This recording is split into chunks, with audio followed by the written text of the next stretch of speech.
Even Akinta, it's good to see you. Welcome everyone. As you're joining, do me a favor, share this video and get as many people as possible to join us. Today's show might be a bit controversial, depends on your mindset, but I can assure you it comes with a lot of knowledge and value for you. How to build wealth as an African in diaspora. So let me start by knowing how many of you here live outside of Africa. Okay, how many of you here live outside of Africa? The any WhatsApp says one day I will pay back all this free knowledge. You're welcome. Thank you. How many of you here live outside of Africa? You currently live outside of Africa, let me know. Just say me, let me know. Because this conversation is for a lot of us who are African, but we don't live in Africa.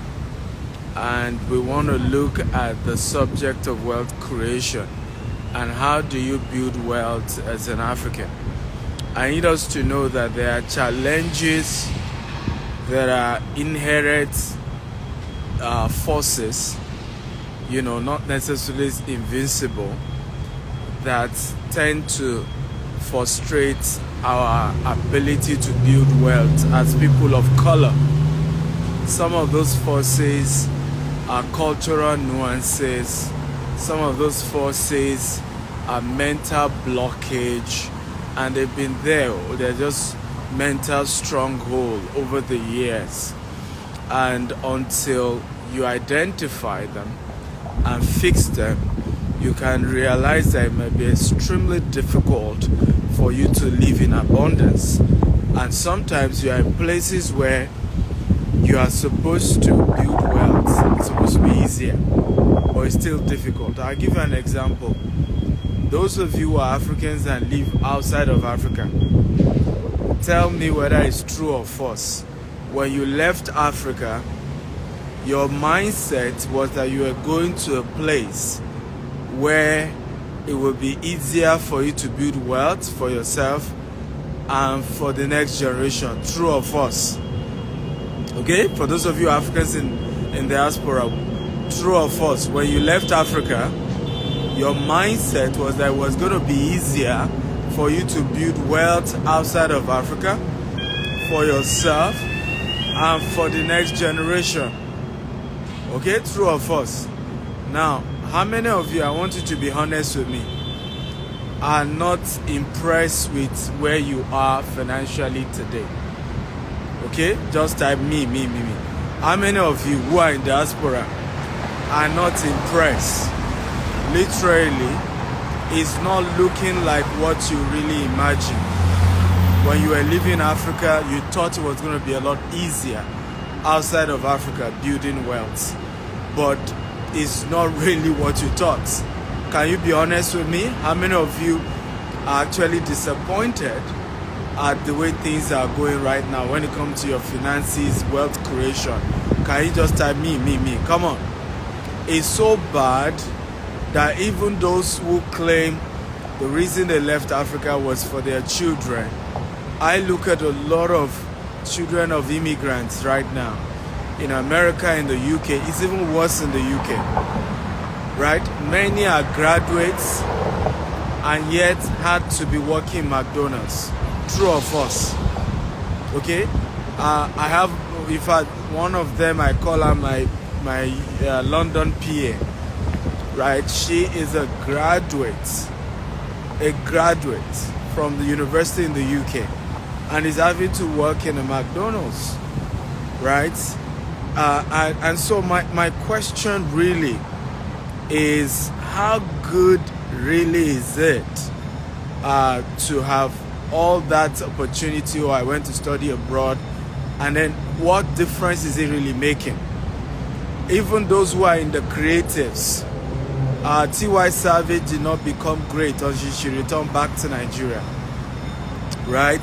Davido grew up in Atlanta, wealthy family, couldn't, break through until he returned back to Nigeria. Same thing with Burna Boy, right? So what we are saying is a situation where it's not really working the way a lot of people plan. And I want to open you up to the first set of myths. I will start this conversation with myths about money that a lot of people in diaspora face that is responsible for not being able to build wealth the way they want. Are you ready? If you're ready, type I'm ready, I'm ready. Come on. Remember to invite more people to this conversation. It's going to be a really, really great conversation. There's so much you're going to learn. So invite more people, get everybody in here. Come on, let's go. Number one, okay, myth is the myth of free knowledge. Okay? The number one myth is the myth of free knowledge. A lot of us, because back in Africa, many of us are used to free things, right? Your uncle that is rich occasionally send you money. Your family members. So we're used to things free. So we leave Africa and we're now in Canada or UK or US and we expect free knowledge, right? We expect that common knowledge is gold. Common knowledge, and I see people do that. So you move to this part of the world and then you're asking people in church, you're asking general people, how do I make it here? I don't enter Canada, how I go do it? And you fail to realize that what people don't have, they can't give you. So you are meeting people who have been in the US for 30 years, but yet they are still living paycheck to paycheck. And you decide to leverage or build your entire life in the US based on free knowledge from people who actually couldn't use that same knowledge they have to do something great in the last 30 years. I don't know if you agree with me that doesn't make sense. Come on, talk to me. Okay? So the myth that general knowledge is gold, free knowledge is gold in diaspora is part of the reason why a lot of people are not building wealth. Because the real knowledge that will help you to build wealth in this part of the world is not free. It's not free, guys. It's never free.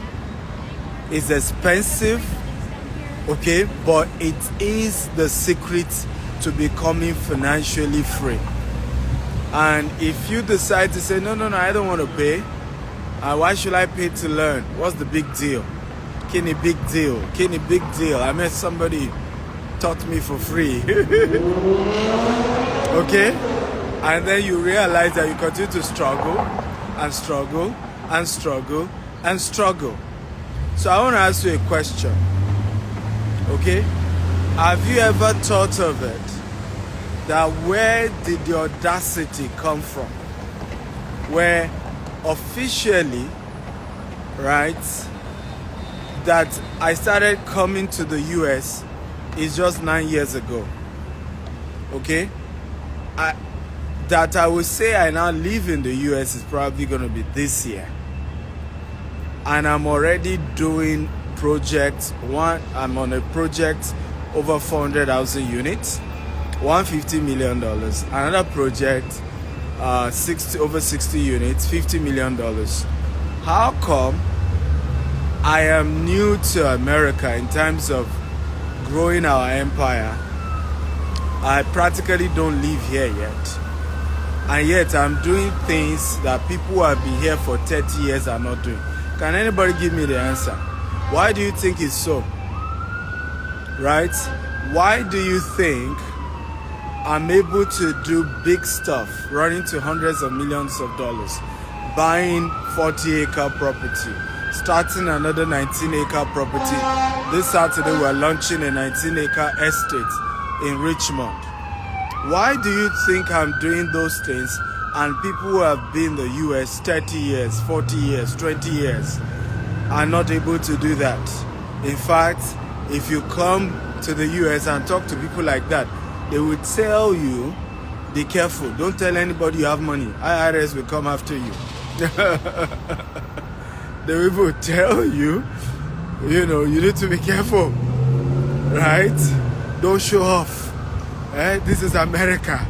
If you show off, they'll come after you. Oh Lord, Lord have mercy. You see why I say it's a myth, And a lot of you got the answer right. The answer is simple. Okay? I didn't fall for the myth, the free knowledge myth. All this unsolicited advice. All this, I have been here for 40 years without achieving nothing. And yet you want to be the one to give me counsel. I didn't fall for those nonsense. A lot of you fell for that. How many of you are a victim of what I'm talking about? That when you relocated out of Africa, the people you met and the free advice they gave you is part of the reason you did not excel the way you should excel. If you're a victim of that, type me. Okay? How many of you are a victim of advice that didn't make sense? It took some of you 5 years to realize that the first advice you got when you relocated was just pure nonsense, right? It wasn't true. Okay, some of the counsel I've connected with people who told me when they relocated to UK. Everybody told them, right? It's either you're a nurse or you never amount to anything. Can you believe that? And the entire degree they had in Africa, abandoned everything, started going back to study nursing. I met somebody who was like a younger brother to me here in the US, Dallas. The same thing. He had to be doing security job to start his life all over again as a nurse because somebody gave him some stupid advice. Meanwhile, skills as simple as photography, right, will earn you way more money than being a nurse. Skill as simple as video editing, right? Skill as simple as video editing will make you more financially free, okay, than a lot of the white collar job that you may want to go for in Western world. One of my friends at university is a photographer today. The kind of money he makes in Canada, okay, a lot of people going to normal white collar job, office job, are not making it. But he didn't fall for those myths, those free knowledge. Good knowledge is free. Common knowledge is the best. He didn't fall for that. So the first thing you must be careful about, okay, if you're an African in diaspora, you must avoid, okay, free knowledge, particularly from people who have never achieved anything tangible. You have to look at where you're going and look for people who look like where you're going, okay, and learn from them. And I can assure you it's not going to be free.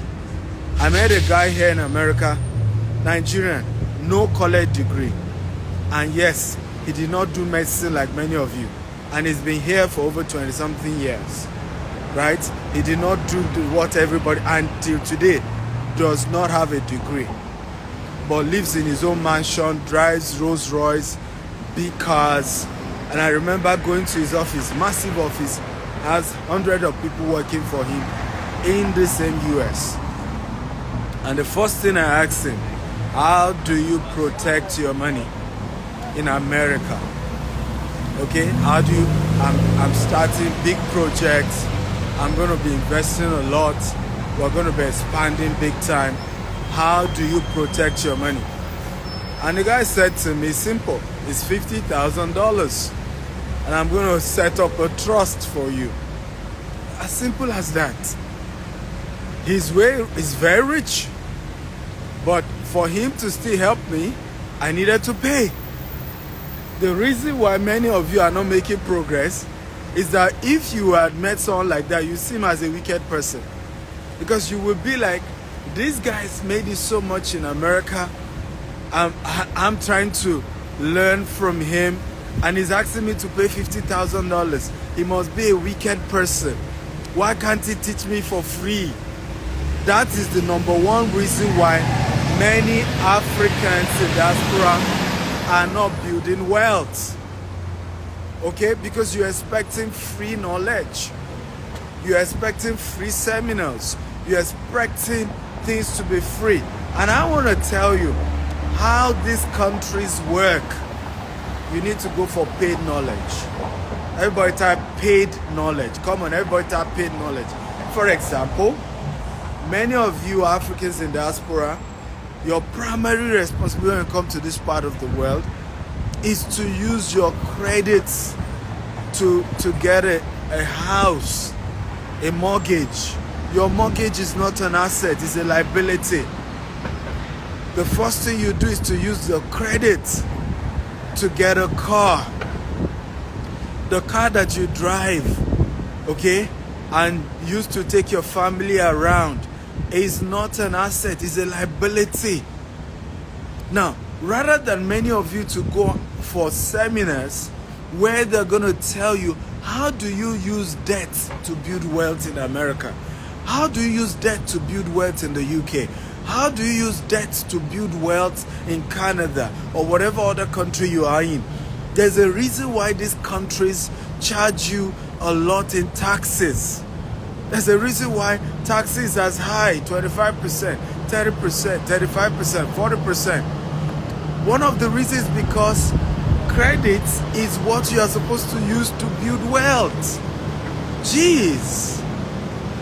So, as far as they are concerned, they believe that you're using free money that has been made available by their financial institution to build wealth. That's aka credit. So it's fair to give back 35% of that money. How many of you think it makes sense? What am I talking about? If I want to do business, let's say real estate business here, as long as it's a cash producing real estate asset, okay, from 5 to 30% is all I need to drop. I will get institutional funders to give me 70% of that money. And what they are just saying is that I have now turned 70% of free money, okay, to, let's say I now make a profit of $10 million from a $1 million I got for free from an institutional investment. Is it not fair for the government to say, give me back 30%? Come on, talk to me. Is it fair? If it's fair, type it's fair. If it's not fair, type it's not fair. But what do most African diaspora do? The credit system that you're supposed to use for a business and an investment, those are the two areas you should use credit for. Business and investment. Anything that is not a business, don't use your credit for it. Anything that is not an investment, don't use your credit for it, because those are really where you need credit. Okay? Those are really where you need credit. And really, it is credit that you use to build wealth in the Western world. Right? When you want to do real estate, for example, in Africa, you have to bring money 100%. True or false? If it's true, type true. If it's not true, type it's not true. If you want to buy a house, whether it's a house that is an investment or it's not an investment, you have to bring 100% of the money. Same thing when you want to buy a car. You have to bring 100% of the money, isn't it? Okay, but in this part of the world, if you can prove to them that this investment I'm about to do will produce cash flow, will be a source of cash flow, it is a business, then guess what? You can go walk up to any of your banks and they give you money, okay, to support that business. But what do most of us do with those opportunities? You go and say, give me a car loan, give me a house loan, right? Give me a this and give me a that loan. And you fail to realize that your mortgage, you are paying taxes on the mortgage, and that mortgage isn't a cash producing asset. Okay? But of course you can brag to your poor relative back in Africa and say, hey, see me in my big house. See me now. I got to America 6 months. I'm driving a brand new car. 6 months. I have my own house.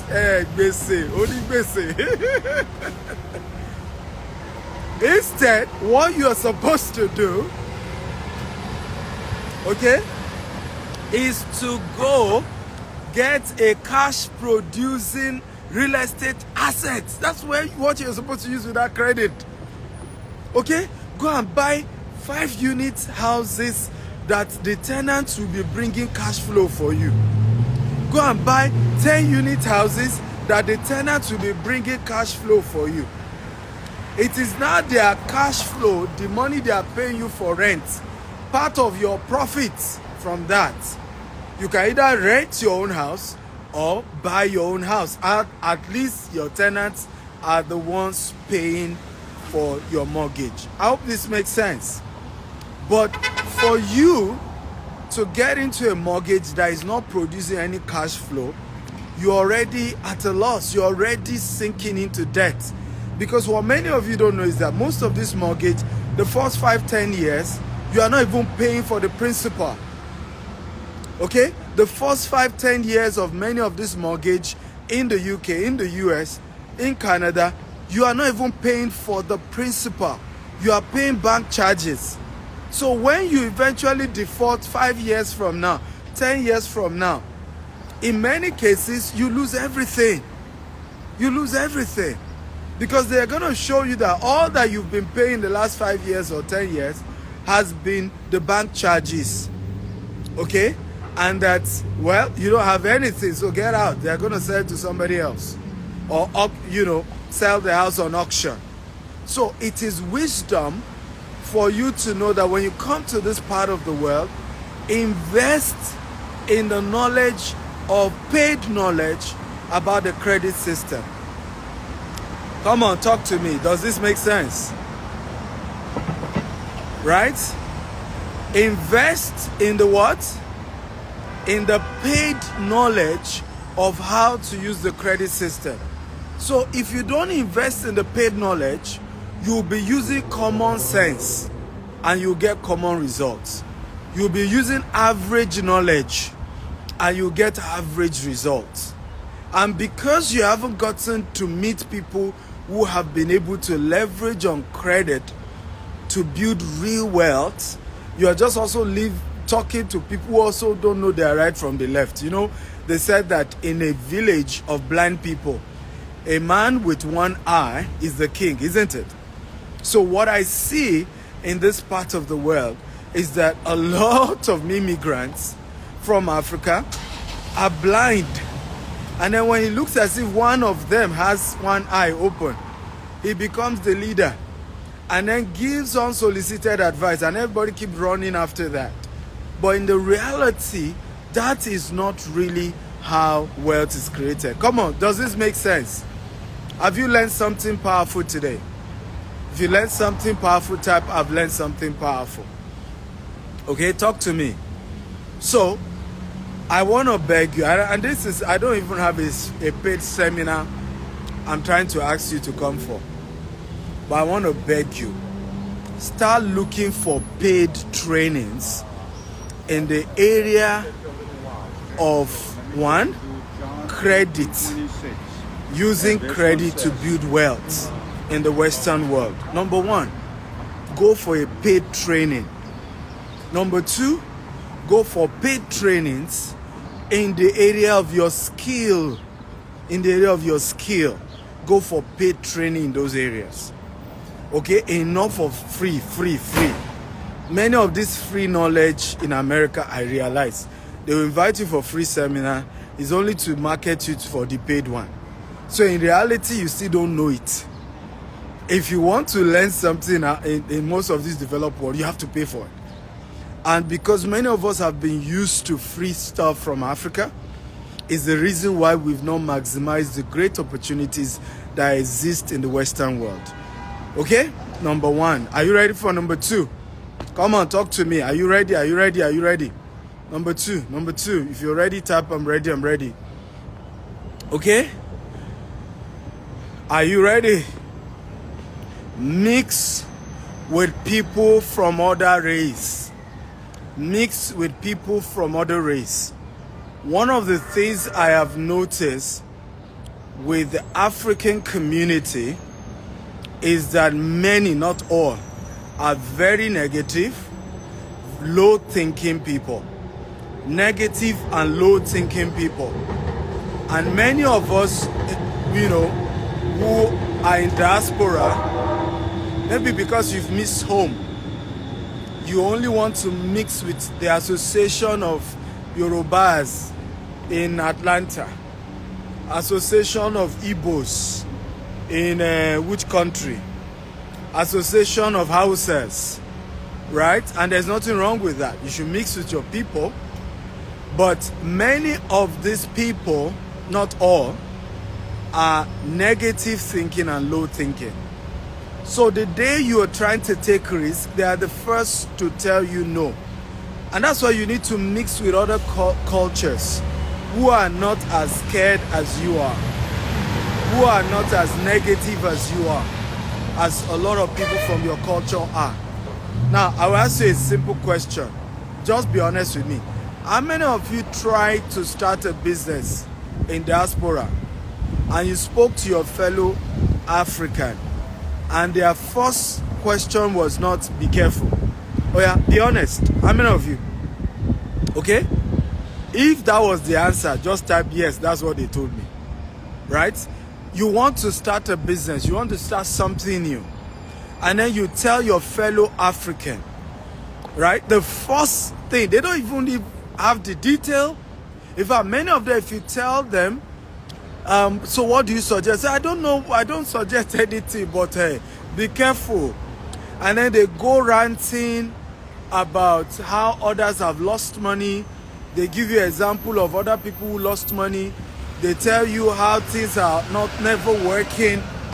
They just begin to bring up stories and stories and stories. Come on, talk to me. Now, how many of you have had situations where some who even kept quiet, they didn't discourage you, only came for what you were doing, and then a few weeks later, you see them trying to attempt the same thing you did? Come on, type me. How many of you have had those experiences? Right? The ones, that's why I say low thinking and negative ones. Because some are just negative, they will just tell you don't do it. Some who are not even negative, they are low thinking. They will follow you they will not say anything. They will follow you to see how you try to do it. And then a few weeks later, they are doing their own. Some will not even consult you. They just have started, boom, boom. Low thinking, right? So try to mix. I understand that a lot of Africans in diaspora are victim of racism, okay? But I have said this over and over again. The only time I've experienced direct racism, it was from black Africans, right? African Americans, okay? Or just Africans who just are stereotyping me because I'm a Nigerian and they're already thinking something else. Or African Americans who just, for whatever reason, because of my Nigerian accent, maybe one Nigerian has jilted the lady. I had an experience, I think 7 years ago or so. I went to Silicon Valley and I arrived quite early. I think I got to my hotel 1:30 a.m. And I'm at the highest level of Marriott's. So I'm entitled to what we call 247 check-in. Meaning, even if I come in 1 a.m., I'm supposed to be able to check in. And I got there, and the lady was an African American, and I was to check in, and she said, well, there's no room available. So I said, fine, but let me wait at the reception till she's able to get a room. Do you know what she said to me? She said, you have to leave this property. Go. I said, why? She said, you have to leave because it's not safe with you being in this reception with me. I kid you not. For you to know that this was pure racism, I had to call Marriott customer care, and the customer care guy, service person said, that's not wrong. That's wrong, rather. That's not right. She's supposed to allow you in till they can get you a property. And the person said, you know what, take the phone to her. And this was a freezing cold winter. I was freezing. Say, give her the phone. Only to get back to the hotel, there was even a male African American security guy at the reception with her. She still refused to allow me stay at the reception. I had to go to a different hotel entirely.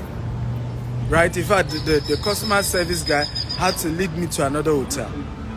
Right? Pure racism. But I've only faced racism, I'm saying again, from black people. So if you carry the mentality of, oh, I'm black, I need to be careful around white people, I'm not sure I want to mix with other cultures, you are losing big time. Because some of the people will be so kind to you and really, really help you. Okay? Because you've left Africa, remember that. Right? If you really want to continue with all this African thing, then go back to Africa. You are now in another country. Be willing to mix with people of other religion, other race. Be flexible enough that they don't think like you, they don't talk like you. Okay? But I can assure you, they will help you more, okay, than your own Africans or African Americans. Are we learning at all? So number 2, which is very, very important, okay, is that you need, okay, to move away from low-thinking people, negative people. If you're going to build wealth in this part of the world, low-thinking people, negative people, move away. I am that kind of person. In fact, I have had to work with, I've tried to, some of the property stuff I've tried to get. Some of my regrets is trying to get properties and the agent is black. And the agent is Nigerian. I'm telling you the truth. Because he's the one that will constantly be telling me, oh, this is against the law. This is America. We are careful. This, you are. And sometimes I'll be like, hey, do you think I'm a baby? What do you guys think? Right? I know the law. So, and I know what is possible. But you have to push your dreams. You can't just be so rigid. You are scared of everything. I don't want to break the law. This is America. I'm careful. This is Canada. Oh, I want to be careful. And then you can't just even make any tangible decision. You can't take any business risk because you're just scared every day. You need to move away from such people. Okay? You need to move away from such people. You have to move closer to people who are bold, who are courageous, who are ready to take risk. There is no greater, like I said, you decided to leave Africa. You decided. You are here now. Be bold. Can everybody type, I'm going to be bold. I'm going to be bold. How many of you here watching me are entrepreneurs? Those of you in diaspora. I want to talk to those of you in diaspora. If you're in diaspora and you're an entrepreneur, just type, I'm an entrepreneur. Okay? If you're an entrepreneur, just type, I'm an entrepreneur. Now, if you're a professional, type, I'm a professional. I'm focused on those of you in diaspora. This training today is mainly for those of you in diaspora, right? So if you're in diaspora, if you're an entrepreneur, type, I'm an entrepreneur. I'm not talking about you have a job and then you're also doing business. No. I'm talking about the only thing you do is business. Then type entrepreneur. If you are trying to mix the two, just type I'm a professional. Someone said I'm a professional student. One day I will hit on your own topic. All of you are coming to do students when you should just do a 3-month certification program, and you are on your way to making good money for yourself. One day I will attend to you guys. But if you can see from this conversation, majority of people even on those core are professionals, right? And that tells you that something is wrong here. Because how many of you agree with me that the easiest place to do business is outside of Africa? If you agree, type I agree. In terms of opportunity for financing, in terms of laid down regulations, in terms of predictability, in terms of the fact that the system don't change overnight like Africa, the government can just make a new regulation all of a sudden that can mess up your business. The government can wake up tomorrow and make an announcement and your entire business line is gone. Right? Entire business line is gone. You don't have that in this part of the world. If you can obey the first law I mentioned, go for paid training. Right? The reason why many of us struggle to do entrepreneurship outside of Africa is because we are not willing to pay. You want to start a restaurant business and you just think you can use your African sense to start a restaurant business in Germany. You want to start a tech company and you just think you can use your African sense to start tech company in Switzerland without going for proper training that helps you to understand the Switzerland law, how Switzerland works, and including how to fund such type of business in Switzerland. Okay?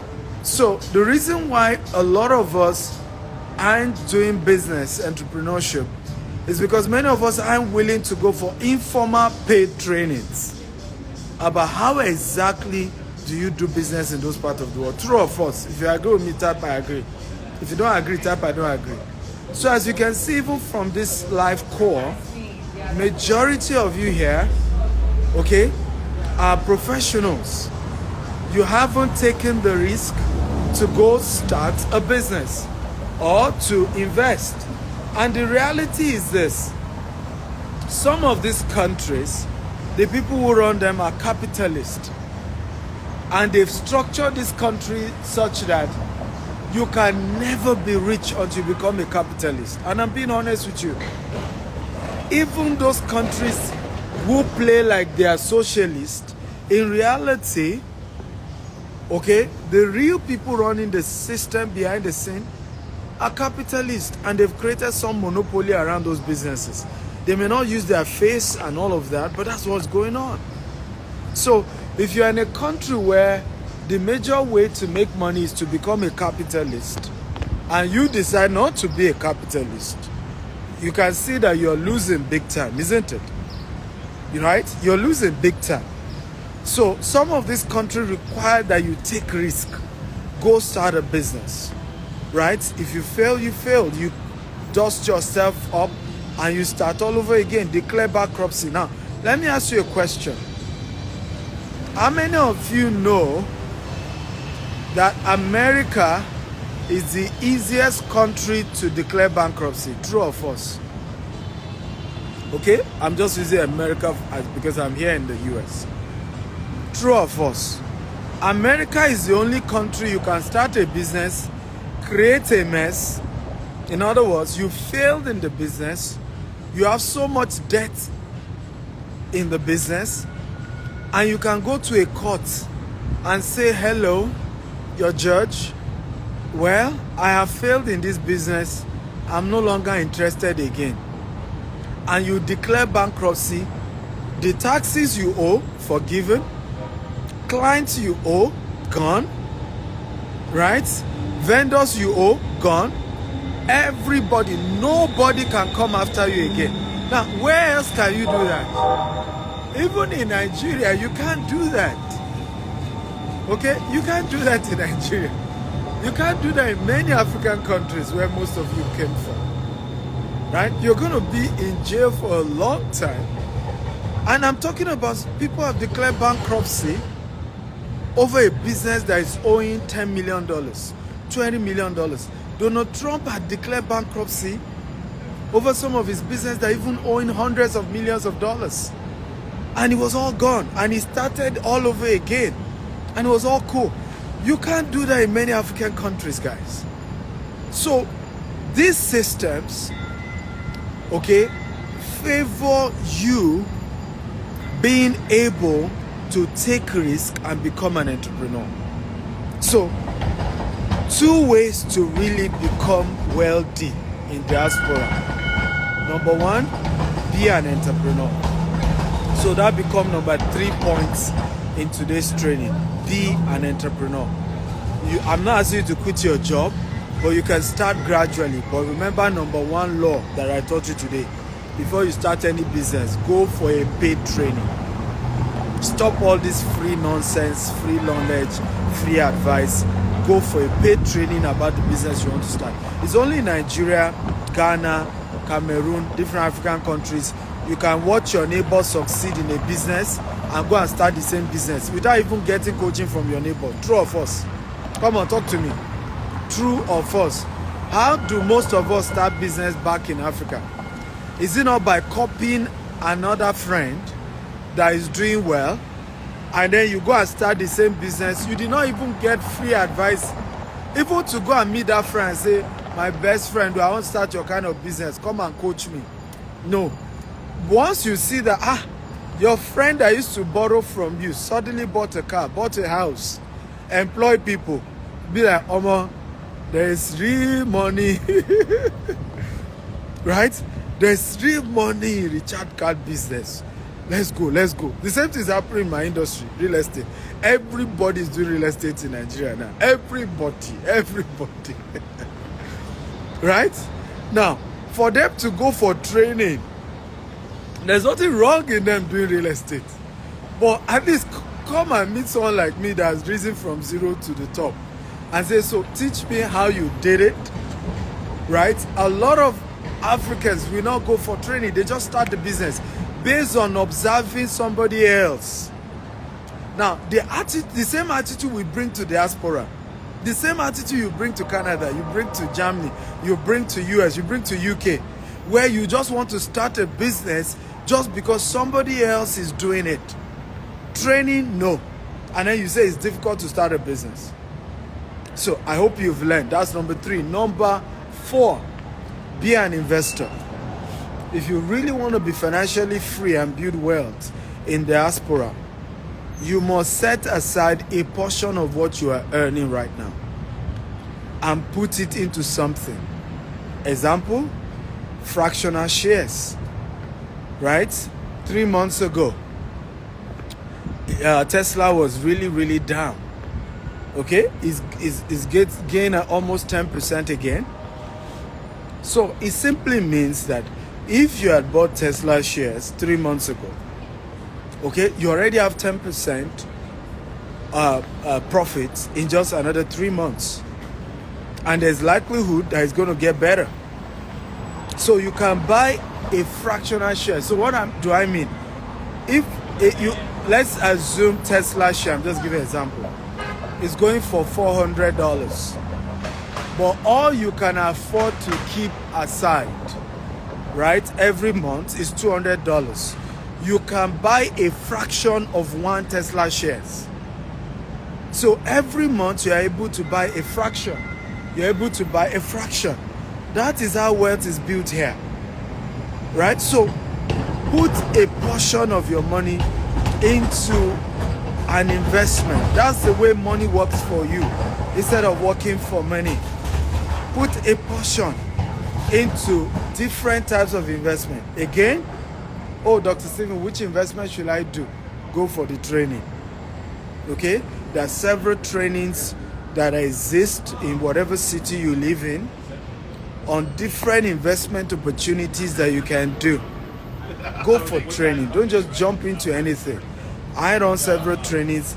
I have several videos on YouTube. You can go watch on different investment opportunities. You can send me a DM. My office can give you our coaching programs on different investment opportunities that we have, and you can be part of that as well. But it's important to know if you're really serious about building wealth in this part of the world, okay, a portion of your money has to go into investment. That's how it's done. Hey, Temi, how are you? Can I pull you up, Temi? Okay? If you want me to pull you up, I'll pull you up. I'm not walking to your house. Right? If you want me to pull you up, please let me know so I'll pull you up. Temi is one of my amazing gist partners. So, you want to make sure, if you are really serious about building wealth in diaspora, start a business. But get training before you start. Okay? Invest a portion of your money. Okay? Invest a portion of your money. Every month, there are different types of investment. You can just be putting $200 this month, $500 the next month, $300 the next month. I promise you, 10 years down the line, okay, you will have built an amazing passive income, amazing portfolio of passive income. You will be surprised with yourself about what you have built.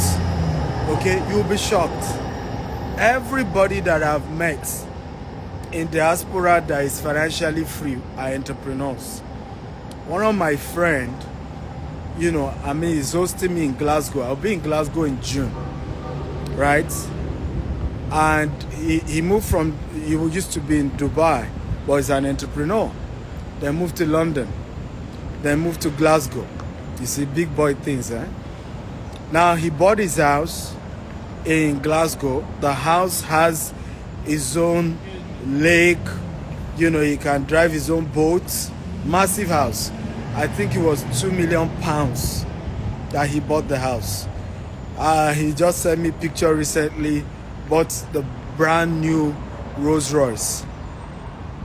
Okay, brand new Rolls Royce, brand new. And I can give you an example of several friends like that I know. Okay, all of them who really are doing well, they're entrepreneurs and they are investors. Those who are not entrepreneurs are big time investors. They are buying shares, they are buying real estate, they are just buying vehicles, tools that is constantly generating passive income for them. So that's really how wealth is created. So, how many of you have been encouraged today? If you have been encouraged to build wealth in diaspora, type I'm encouraged, I'm encouraged. This is part 1. We'll get more deeper in part 2, and I probably will go hard on you guys. Okay? I don't know why I'm nice today. I intended to be very hard and tough, and break things down. Because some of us in diaspora, if you don't hit our head well, we're not going to be encouraged to really take some tough decisions, right? But I think I've been nice. I may not be this nice tomorrow. This is part 1, but the goal is to encourage you to either start a business, of course, with proper training, with proper education, or to start investments. Okay? You cannot continue a job for 30 years. Nobody becomes rich, okay, by working for 30 years. It doesn't just work that way. Yes, a penny saved here, a penny invested there equals wealth. Temi Ajibewa. Very true. A penny saved here, a penny invested here equals wealth, right? So you have to understand little by little. Many of you have been in diaspora for 10 years now. Some of you 15 years. You even go to church and do anniversary. But in reality, you cannot boast of $1 million. That's a shame. That's a shame. Right? That's a shame. Okay? If you're here and you can't boast of $1 million 10 years being in diaspora is a shame.